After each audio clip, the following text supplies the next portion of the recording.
Sugatan ng isang lalaki matapos masabugan ng napulot niyang bagay na inakala niyang vape. Pero bahagi pala ng isang improvised explosive device. Na-ospital po ang biktima pero hindi siya lusot sa reklamo. Balitang hatid ni Jomer Apresto.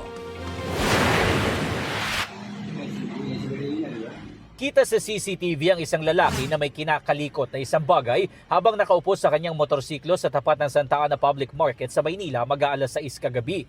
Ilang saglit lang, sumabog ang bagay na kinakalikot ng lalaki. Agad siyang nilapitan ng kanyang live-in partner at ilang tao sa lugar. Dahil sa pagsabog, pansamantalang isinara sa publiko ang bahagi ng Pedro Hill para sa investigasyon ng SOCO at District Explosive and K9 Unit ng Manila Police District.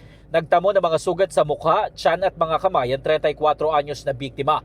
Pagdating ko po dito sa harapan ng palengke, nakita ko yung lalaki, sinalo ng babae, asawa niya. Tapos pagharap sa akin, puro dugo na yung lalaki. Kaya inaya ko na sumakay sa tricycle.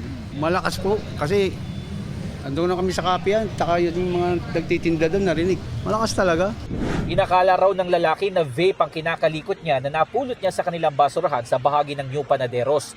Ayon sa pulisya, hindi vape kundi incomplete IED component o pampasabog ang napulot ng biktima. Kaya kahit na-ospital siya, kailangan siyang arestuin dahil sa illegal possession and use of explosives.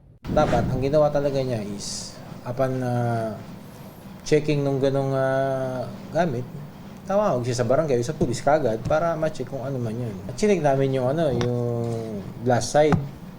Wala kami nakita ng any portion ng sinasabing plastic container. Ang nakita talaga namin is yung portion talaga yung pin, yung mga clip ng fuselage ng allegedly fragmented grenade.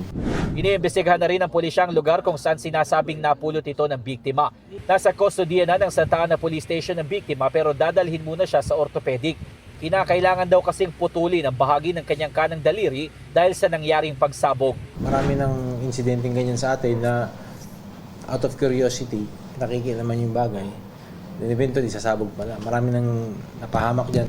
Mag-alas 12 na ng hating gabi nang muling buksan sa publiko ang bahagi ng Pedro Hill. Jomer Apresto nagbabalita para sa GMA News.